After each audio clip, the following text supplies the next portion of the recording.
Alone at Christmas, I found the strength to shatter their lies. Her name was Margaret Collins. She was 59 years old.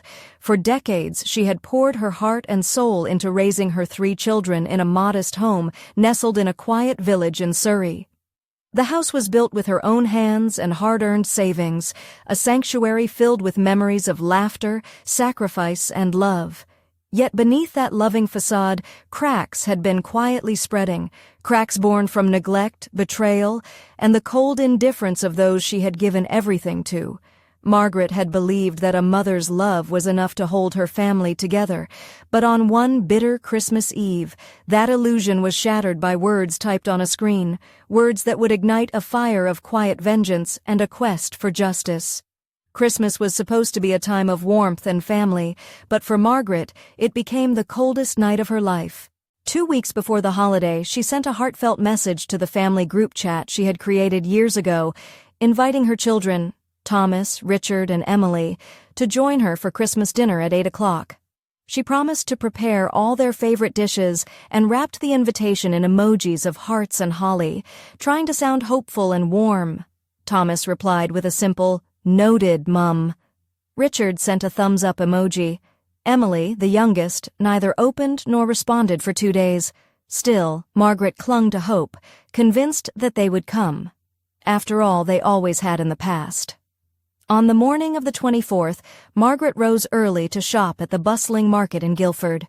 She chose the finest turkey, fresh chestnuts, apples for mulled cider, and all the herbs and spices to recreate the family's traditional recipes. She spent 3 exhausting days cooking, her hands aching but steady, filling the house with the scents of cinnamon, clove, and pine. The table was set with her mother's embroidered linen, delicate china, crystal glasses, and a centerpiece of red roses and ivory candles. Dressed in a deep burgundy blouse, a gift from Thomas years ago, Margaret waited, the clock ticking mercilessly toward 8. But no one came. As the evening wore on, the silence in the house grew heavier. At 8:30, she sent a message to the group chat. "Dinner is ready. Please come." No reply. At 9, she called Thomas. No answer. She tried Richard, straight to voicemail. Emily picked up, but hung up immediately. Alone, Margaret scrolled through the chat again, and then she saw it. By mistake, a message from Emily had been sent to the family group. "Honestly, we have to go to her. She guilt-trips us every year." Richard's reply followed. "Got plans already. Let her sulk." Then Thomas, always the calm one, wrote, "Old hag, no one can stand you. Eat alone then." The words, half in English, half in a mocking dialect, pierced her like a dagger. The betrayal was not just in the absence, but in the cruelty, the cold dismissal. That night, as the festive music played softly, the candles flickered, and the untouched feast waited, Margaret ate alone. The taste was bitter with humiliation and heartache. Yet in that solitude, something inside her snapped, not with tears or screams, but with a quiet, resolute fury. She was done being invisible. The years that followed her husband's sudden death had eroded the bonds she thought were unbreakable. Thomas, once a caring eldest son, had become distant, prioritizing his career and new family over her. Richard, impulsive and reckless, drained her savings with empty promises and vanished when debts piled up. Emily, her once joyful daughter, now seemed ashamed of her mother, avoiding visits and cutting off contact. Each had turned away, leaving Margaret a ghost in her own home. But Margaret was no longer the woman who silently endured. That Christmas Eve was the turning point. She would reclaim her dignity, not with anger, but with justice. Quietly, she contacted her solicitor, revealing the years of neglect and betrayal. She revised her will, stripping her children of any claim beyond the bare minimum, redirecting her estate to charities supporting elderly women abandoned by their families. She froze access to the cars she had bought for them, a symbol of her generosity now weaponized to expose their entitlement. The consequences were swift. The once confident children found themselves facing the harsh truth of their actions. Thomas's marriage crumbled under the strain of hidden debts and failed ventures. Richard spiraled into desperation, losing everything he had taken for granted. Emily, confronted with the emptiness behind her facades, struggled to rebuild a fractured life. Margaret watched from the sidelines, not with malice, but with the calm satisfaction of a woman who had finally been seen and respected. Now, months later, Margaret sits on a sunlit terrace overlooking the sea in Cornwall, the past behind her. She has found peace in solitude, strength in self-love, and a clear voice that tells her worth. The family she once knew is gone, but in its place stands a woman who refused to be broken. The reckoning has come, not with vengeance, but with the quiet power of justice served. And as the waves crash softly against the shore, Margaret knows this is only the beginning. Christmas had always been Margaret's favorite time of year, filled with the comforting rituals of family and tradition. Yet, in the weeks leading up to that fateful evening, a quiet tension had been growing beneath the surface, one she refused to see, or perhaps chose to ignore. The messages in the family group chat became fewer and more distant. Replies became curt, often delayed for days. Emily, once the most affectionate of her children, had stopped responding altogether. Thomas's once warm, "I'll be there," had turned into a cold, "noted, Mum," and Richard's enthusiasm was replaced by a solitary thumbs-up emoji. Margaret told herself they were busy. Careers, social lives, responsibilities. She convinced herself that they would come home for Christmas as they always had.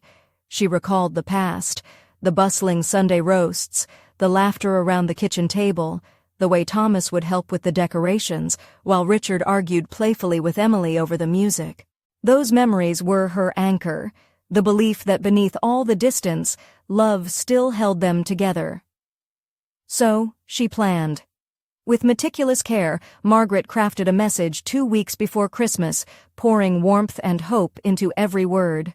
"My dears," she wrote, "this year I want us to be together on Christmas Eve. I'll cook all your favorites. Please come at 8. I love you all." She added a heart emoji and a sprig of holly, hoping to soften the formal tone. She watched for their responses, measuring each one like a fragile promise. But those responses, sparse and indifferent, unsettled her. The days before Christmas blurred into a whirlwind of preparation. Rising before dawn, Margaret went to the market in Guildford. The stalls were alive with festive scents: rosemary, roasted chestnuts, fresh apples for mulled cider. She selected the finest turkey, the same recipe her mother had taught her, and gathered the ingredients for the traditional Christmas pudding and mince pies. Each item was chosen with thought, a testament to the years she had devoted to nurturing her family. Back home, her hands, weathered but steady, chopped, stirred, and seasoned. The kitchen filled with aromas that should have brought joy, yet the silence in the house felt heavier than the winter air outside. She decorated the Christmas tree alone, stringing lights and hanging ornaments with trembling fingers. The dining table was set with her mother's heirloom linen, the fine china reserved for special occasions. Candles flickered softly, casting shadows on the walls where photographs of happier times smiled back at her. As evening fell, Margaret dressed carefully in the burgundy blouse Thomas had gifted her on her birthday years ago. She brushed her hair, applied a touch of makeup, and wore a faint scent of jasmine, the fragrance she knew they liked. She sat patiently by the window, watching the street lamps flicker on and listening for the sound of footsteps or car engines, any sign that her children were coming home. But the night stretched on, and the house remained empty. The ticking clock was a cruel reminder of the absence she could no longer deny. At 8:30, the warmth of the candles and the festive music felt like a mocking contrast to the cold void left by her family's no-show. She sent another message to the group chat. "Dinner is ready, please come." Still, no reply. Margaret's heart sank deeper with every passing minute. She tried calling Thomas, no answer. Richard went straight to voicemail. Emily answered but abruptly hung up. The finality of their silence was a blow she wasn't prepared for. Sitting alone amidst the feast she had prepared with so much love, Margaret felt the weight of years of neglect crushing her. The festive lights blurred through tears she refused to shed, and the familiar melodies playing softly around her seemed to mourn alongside her. Yet it was not sadness that settled over her that night. It was something darker, colder, a profound sense of betrayal. The children she had raised, sacrificed for, loved unconditionally, had dismissed her with cruel indifference. That evening marked more than just a lonely Christmas. It was the breaking of a bond she had believed unbreakable, and from that fracture, the first spark of a quiet, determined resolve began to glow within her. In the days leading up to that Christmas Eve, Margaret had sensed a shift, small, almost imperceptible signs that something was wrong beneath the surface of her family life. The once warm and frequent calls from Thomas had dwindled to brief, distracted conversations filled with excuses about work and commitments. Richard's requests for money had become more frequent, paired with promises he rarely kept. Emily's visits had grown infrequent until they stopped altogether, replaced by curt messages that left Margaret feeling more like an obligation than a mother. Despite these warning signs, Margaret held on to hope. She believed love would bridge the growing distance, that family ties, forged through years of shared history, would prevail. She replayed the early years of her children's lives in her mind. The joy of Thomas's birth, the boundless energy of Richard, and the bright laughter of Emily. She remembered the sacrifices she and her late husband, David, had made to give their children a better life. David had worked long hours in construction, while Margaret juggled cleaning jobs and raising the children. They had scraped together every penny to buy the house in Surrey, a home filled with warmth and love.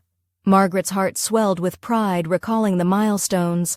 Thomas's 15th birthday when they surprised him with a bicycle they had saved months to afford. Richard's Saturday football practices, where she washed muddy kits by hand. Emily's ballet recitals, a dream Margaret had nurtured despite their modest means. She had believed that their success and happiness would be her reward, that the love she had poured into them would come back tenfold. But over time, the visits grew sporadic, the calls more distant. After David's sudden death 7 years earlier, Margaret had hoped her children would rally around her, but instead they seemed to drift further away. Thomas's promotions at work took him to London, his visits rare and brief. Richard married a woman who barely acknowledged Margaret's presence, and Emily moved to Bristol for a demanding job, her calls rushed and infrequent. Margaret found herself increasingly alone in the house that once echoed with laughter. She was no longer the center of their world, but a shadow at the edge of their lives. Yet she continued to give money, help with grandchildren, emotional support, always hoping that one day they would remember the mother who had given everything. On that Christmas Eve, as she prepared the meal with loving hands, Margaret's heart was heavy, but still hopeful. She imagined the family gathered around the table, sharing stories and laughter. But beneath her optimism, a quiet fear gnawed at her, the fear of rejection, of being forgotten. When the messages appeared on her phone late that night, the cruel truth was laid bare. The children had created a separate chat, excluding her, where they spoke with disdain and mockery. The words from Thomas cut the deepest. "Old hag, no one can stand you. Eat alone then." The betrayal was not just in their absence, but in their contempt. Margaret sat stunned, the room spinning as the weight of their rejection sank in. The family she had built, sacrificed for, and loved, had turned their backs on her with cold cruelty. The illusion of unconditional love shattered like glass, and in that moment, amidst the flickering candlelight and untouched feast, something inside her changed forever. The pain of humiliation gave way to a fierce, burning resolve, not to beg for their affection, but to reclaim her dignity and demand justice for the years of neglect and disrespect. That night marked the end of Margaret's silence. It was the beginning of a quiet revolution, a carefully planned reckoning that would expose the hypocrisy of those who had forgotten their roots and the woman who had given them everything. The road ahead would be difficult, filled with confrontation and heartbreak, but Margaret was ready. For the first time in years, she was no longer willing to be invisible.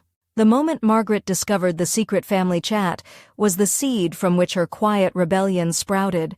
It was not just the bitter insult from Thomas, "Old hag, no one can stand you. Eat alone then." That pierced her heart, but the revelation that her children had deliberately excluded her, conspired behind her back. That hidden conversation was a betrayal far deeper than absence. It was the erasure of her place in their lives. That Christmas Eve, sitting alone at the table she had lovingly prepared, Margaret felt a cold numbness settle over her chest. She mechanically cut a slice of turkey and placed it on her plate. The food, rich with the scents and flavors of tradition, was tasteless now, an empty ritual to a woman abandoned. The festive music hummed softly in the background, but in the silence of her home, it felt like a cruel mockery. She reached for her phone again, scrolling through the messages, rereading the cruel words as if to make sense of the reality she refused to accept. The shock did not come with tears or outbursts, but as a hollowing emptiness that hollowed her out from the inside. Years of sacrifice, love, and devotion reduced to a few callous lines typed behind her back. The children she had raised, who once clung to her finger as babies, now saw her as a nuisance, a burden, a joke. Margaret's mind raced through memories of scraped knees she had bandaged, of sleepless nights nursing fevers, of the endless hours spent juggling jobs to keep the household afloat, and now, after all that, she was discarded. The devastating clarity settled in. Her love had not been enough. Perhaps it never was. But within that crushing moment, a flicker of something new began to grow. It was not despair. It was not surrender. It was a quiet, burning fire of resolve. Margaret realized she could no longer live as a ghost in her own family story. She would no longer be the woman who forgave, who waited, who hoped in vain. This was her breaking point. The next morning, Margaret sat by the window, the Christmas tree lights still twinkling softly. She thought about the years of neglect, the broken promises, the endless justifications she had made for their behavior. She remembered the first time Thomas refused her birthday dinner, Richard's unending financial demands, Emily's dismissive attitude. How many times had she swallowed her pain to keep the peace? How many times had she told herself, "They're busy, they love me in their own way"? No more. Margaret picked up the phone and dialed the number she hadn't called in months, the solicitor who had managed her late husband's affairs. Her voice was steady but firm as she explained everything. The years of emotional abandonment, the betrayal of that night, the cruel messages. She asked about her options, about how to protect herself and her legacy from the children who no longer cared. The solicitor listened with sympathy and professionalism. He explained that while the law protected children to some extent, there were ways to limit their inheritance in cases of neglect or abandonment. He spoke of revising wills, establishing trusts, and legal measures to ensure Margaret's wishes were respected. As she hung up, a new clarity settled over Margaret. She would not let herself be trampled any longer. The house she had built, the life she had sacrificed for, the love she had given freely, these were hers to safeguard. And if her children refused to honor their duties, she would make sure they faced the consequences. That day, Margaret began to gather evidence, messages, missed calls, financial records, to build her case. Each piece was a quiet testament to years of being taken for granted. She was no longer the powerless mother waiting for affection. She was a woman reclaiming her power, ready to expose the hypocrisy of those who had forgotten where they came from. The journey ahead would be long and painful, but Margaret knew this was her moment. The moment when humiliation transformed into strength, and injustice sparked the fire of retribution. Christmas had broken her illusion of family, but it had also forged a new path, one where she would no longer be invisible, but seen and respected on her own terms. That bitter Christmas Eve was only the beginning of the fracture that would finally shatter Margaret's silence. The cold sting of betrayal cut deeper than she imagined, but it also ignited a fire within her, a fire fueled by years of hidden pain and unspoken resentment.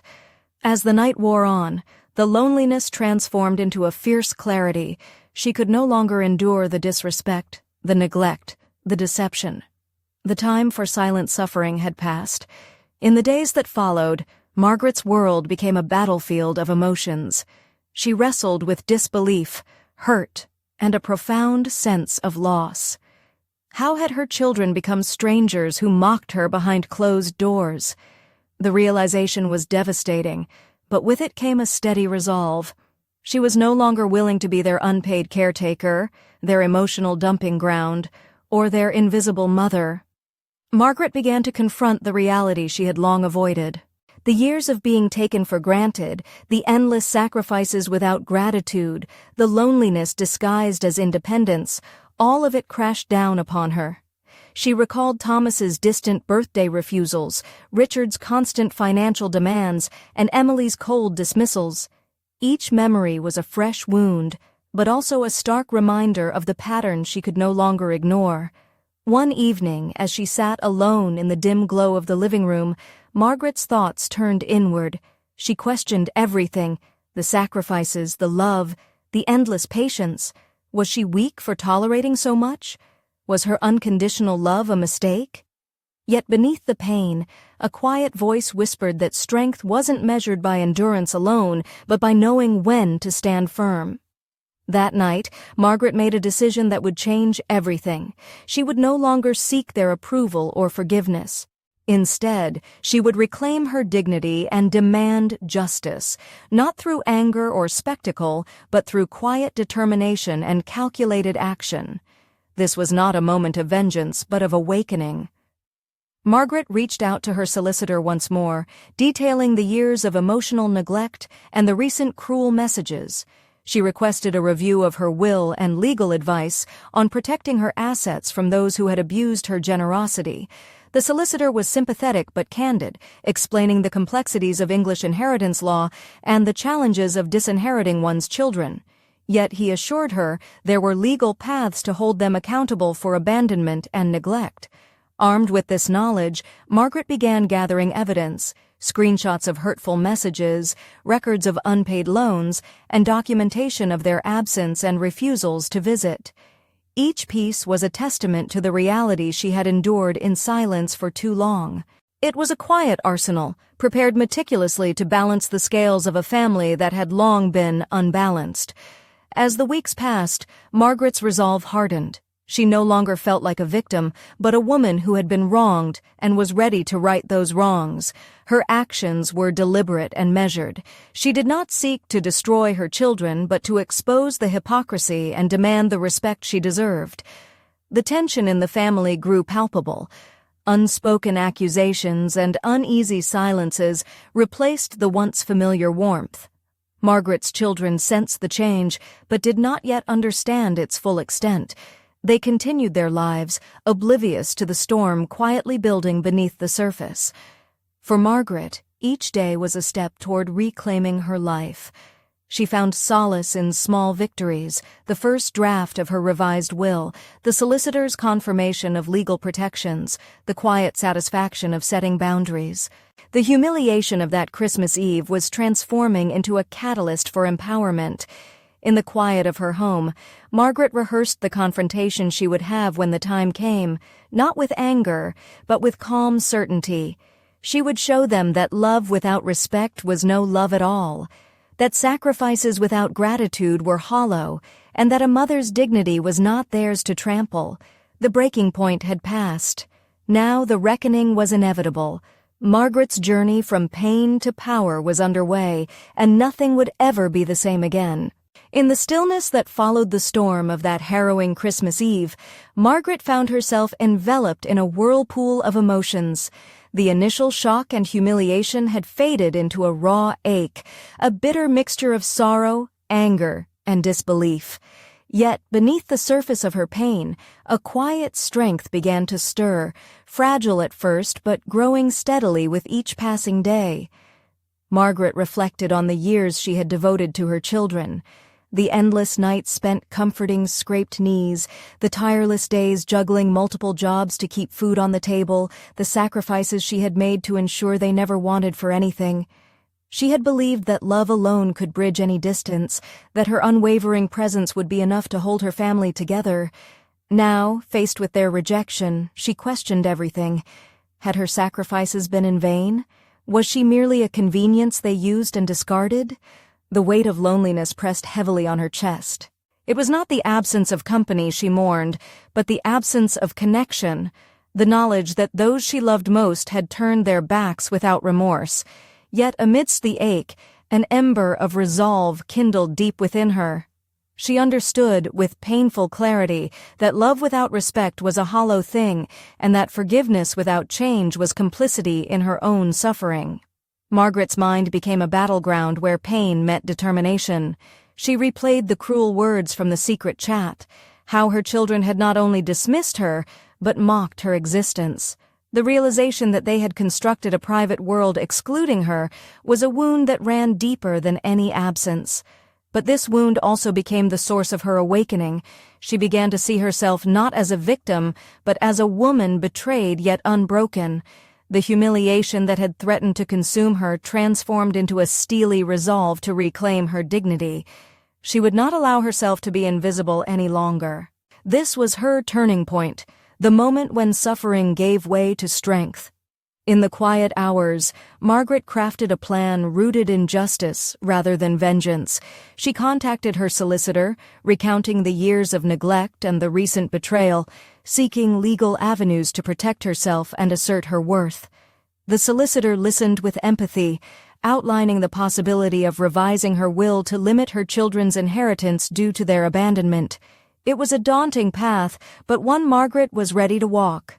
As she gathered evidence, screenshots of hurtful messages, records of unreturned loans, documentation of their neglect, Margaret felt a growing sense of empowerment.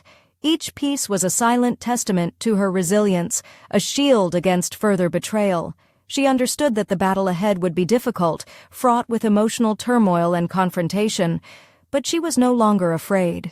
Margaret's internal dialogue was a tapestry of pain and hope. She mourned the family she once had while embracing the woman she was becoming. She realized that setting boundaries was an act of love for herself, for her dignity, and for the truth. The journey would be long, but the destination was clear: justice, respect, and peace.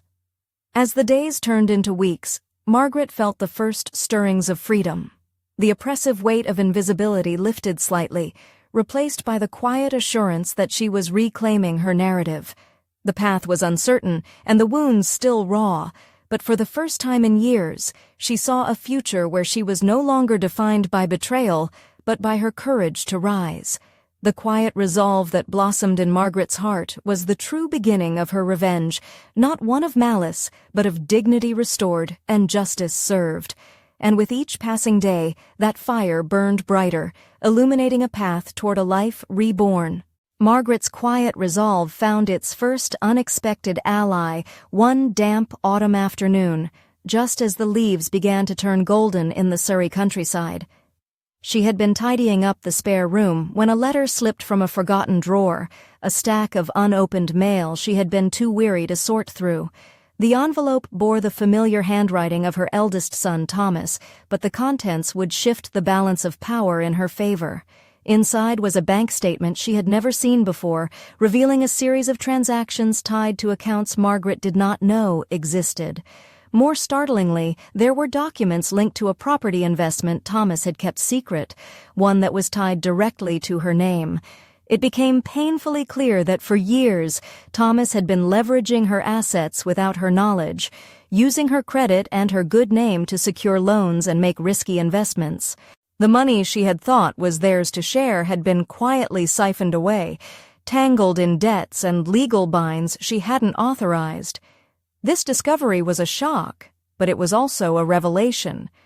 While her children had abandoned her emotionally, they had not hesitated to exploit her financially. The evidence was now in Margaret's hands, a weighty truth that transformed her from a passive victim into a woman armed with undeniable leverage. Margaret's mind raced, the injustice of it all. The betrayal, not only of love but of trust, was staggering. Yet beneath the shock was a growing sense of power, a realization that this hidden knowledge gave her a form of control she hadn't possessed before. She was no longer at their mercy. With quiet determination, Margaret contacted her solicitor again, this time armed with the new evidence. The solicitor's tone shifted from sympathetic advisor to strategic partner as they began to map out a plan to protect her assets and hold Thomas accountable. Legal measures could freeze these accounts, scrutinize the financial dealings, and potentially recover what had been misused. It was not a path she pursued lightly, but it was necessary. This twist in the tale also revealed a deeper hypocrisy. The veneer of success Thomas projected was built on the back of his mother's generosity and ignorance. Margaret had spent decades working tirelessly to provide for her family, only to find that her sacrifices had been exploited for personal gain. The bitter irony was not lost on her, but the revelation brought more than just legal leverage. It reignited a spark of self-worth that had long been buried beneath years of neglect. Margaret began to see herself not as a discarded mother but as a woman who had been deceived, and who now held the power to demand respect and justice. The days that followed were filled with quiet plotting and careful steps. Margaret reviewed financial statements, sought advice, and steeled herself for the inevitable confrontations. She knew the battle would be fraught with emotional upheaval and resistance, but she was ready. This was her moment to reclaim control over her life and legacy. The discovery of Thomas's secret dealings was a turning point. It shifted the power dynamic and emboldened Margaret's resolve. She was no longer just a mother abandoned. She was a force to be reckoned with, armed with truth and legal support. The quiet woman who had eaten alone on Christmas Eve was preparing to stand tall and expose the hypocrisy that had long been hidden behind smiles and social facades. And as the autumn leaves fell outside, Margaret felt a fierce hope rising within her, the hope of justice, of dignity restored, and of a reckoning long overdue. The revelation of Thomas's secret financial maneuvers was more than just a shock. It was a turning point that shifted the delicate balance of power within Margaret's fractured family. With the solicitor's guidance, she began to take firm, deliberate steps to protect herself and assert her rights. Legal letters were drafted to freeze the dubious accounts and challenge unauthorized loans. Margaret's name, once quietly used as a safety net, was now a shield behind which she stood resolute. This newfound leverage gave her more than just financial security. It restored a sense of agency that had been eroded by years of neglect and manipulation. For the first time in decades, Margaret felt she was no longer at the mercy of her children's whims and betrayals. She was reclaiming her narrative, rewriting the story where she had been cast as the victim. But the shift was not without its challenges. Word of her actions began to ripple through the family network. Thomas, confronted with the tightening legal noose, grew defensive and hostile. Richard and Emily, though less directly implicated, sensed the changing tides and scrambled to protect their own interests. The veneer of civility cracked, revealing the raw desperation beneath. Margaret remained calm and measured. She refused to be drawn into petty arguments or emotional outbursts. Instead, she held firm to her principles: respect, dignity, and justice. When Thomas confronted her, demanding explanations and accusing her of betrayal, Margaret met his anger with quiet strength. "I'm only seeking what's rightfully mine," she said. "I gave everything to this family. Now it's time for respect." The legal process, though slow, became a battlefield where Margaret's quiet determination shone brightest. Each document signed, every meeting with her solicitor, was a step toward reclaiming her autonomy. The freezing of the account sent a clear message: the days of exploitation were over. Behind closed doors, Margaret grappled with complex emotions. The knowledge that her son had used her trust for personal gain was painful, but also illuminating. It exposed the reality she had long suspected, that her children's love was conditional and self-serving. Yet beneath the bitterness lay a hope that this reckoning might spark change, a chance for them to confront their actions and grow. Margaret also found unexpected support from friends and neighbors who had witnessed her struggle. Small gestures, a phone call, a visit, an offer of help, reminded her she was not alone. Their kindness became a balm for wounds inflicted by her family's coldness. As Christmas approached again, Margaret no longer felt the old dread of solitude. Instead, she embraced a quiet confidence. The lights on her tree sparkled with renewed meaning, a symbol of resilience rather than denial. She was preparing for the inevitable confrontations ahead, but also for a life redefined on her terms. The power dynamic had irrevocably changed. Margaret was no longer a passive victim, but an active force demanding accountability. The hypocrisy of those who had used and dismissed her was being exposed, and the price of betrayal was becoming clear. In the stillness of her home, Margaret allowed herself a moment of peace. The road ahead was uncertain, but she was ready to face the consequences, ready to stand her ground, and ready to reclaim the dignity that had been stolen from her for far too long. The quiet woman who had once eaten alone was now a woman reborn, strong, resolute, and unyielding. The tension that had been simmering beneath the surface finally erupted into a storm of emotions and confrontations that marked the peak of Margaret's long-awaited reckoning. The quiet woman who had once been ignored and dismissed now stood firm, her voice steady and unwavering as she faced the family who had long taken her for granted. The day the legal documents arrived, confirming the revision of her will and the freezing of the cars she had gifted to her children, was the day everything changed. Calls flooded her phone, frantic, angry, pleading. Thomas's voice was sharp and demanding. "Mum, what are you playing at? This is madness. You can't do this to us." Richard was equally furious, his threats thinly veiled beneath a veneer of desperation. Emily's messages oscillated between guilt and frustration, a mix of tears and accusations.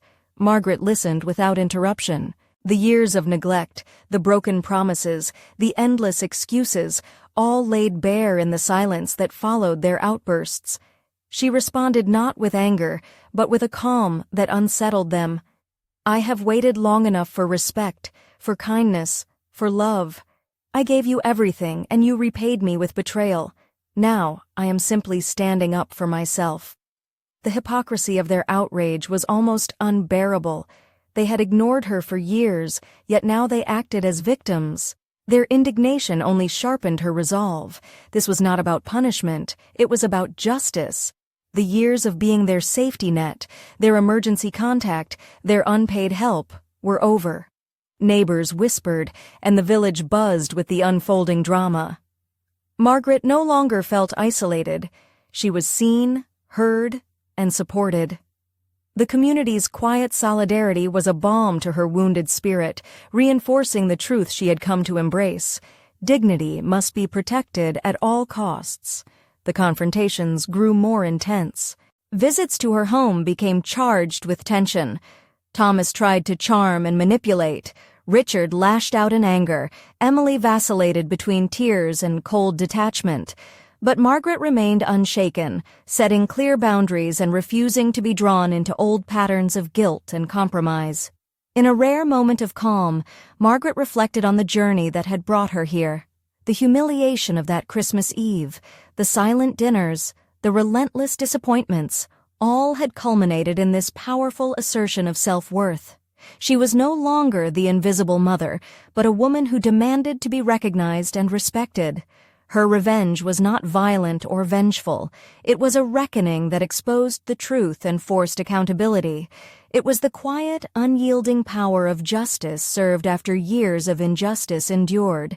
The family she once knew had crumbled, but in its place stood a woman reborn, stronger, wiser, and free. As the winter winds howled outside, Margaret sat by the fire, the glow reflecting the fire within her. The battle was far from over, but she had crossed the threshold. The humiliation was behind her. Ahead lay a future defined not by pain, but by the unshakable strength of a woman who had finally reclaimed her life. The morning light filtered softly through the curtains as Margaret awoke on Christmas Day, the first in many years that she did not feel the weight of loneliness pressing down on her chest. The house was quiet, peaceful even, and for the first time, it felt like her sanctuary rather than a reminder of absence. She brewed a cup of tea and settled by the window, gazing out at the frost-kissed garden where birds flitted among the bare branches.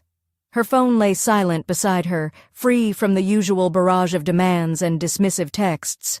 The frantic calls and angry messages from her children had dwindled to nothing, replaced by an uneasy silence that spoke volumes. Margaret knew they were grappling with the consequences of their own actions, the frozen cars, the revised will, the boundaries she had finally enforced. For all their protests and promises, the truth was clear. Their mother was no longer theirs to use or ignore. In the days that followed, life began to shift in subtle but profound ways.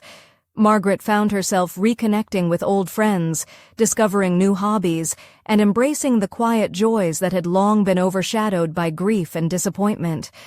She planned a trip to Cornwall, a place she had always dreamed of visiting but never taken the time for.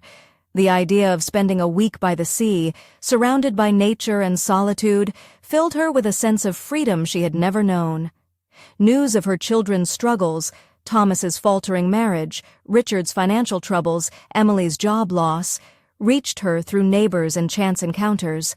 While a part of her mourned their pain, another part felt a quiet vindication. They were facing the consequences of choices made and bridges burned. Yet Margaret held no bitterness, only the steady conviction that sometimes the hardest lessons were those taught by life itself. Letters arrived, tentative, apologetic, and tinged with regret. Thomas spoke of therapy and a desire to change. Richard promised to repay debts and rebuild trust.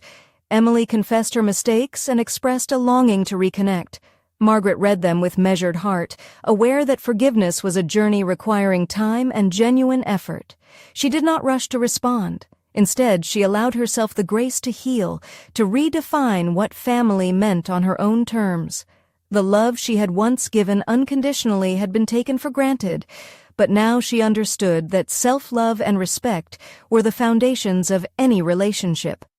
Sitting on a terrace overlooking the Cornish sea, Margaret watched the sun dip below the horizon, painting the sky in hues of orange and pink. The gentle sound of waves was a balm to her soul, a reminder that life moved forward, always changing, always offering new beginnings. She smiled, a quiet, knowing smile. The journey from humiliation to empowerment had been long and painful, but it had led her here, to a place of peace, dignity, and hope. Margaret Collins was no longer invisible. She was seen, she was strong, and she was free. And as the stars began to twinkle overhead, she whispered to the wind, "This is only the beginning."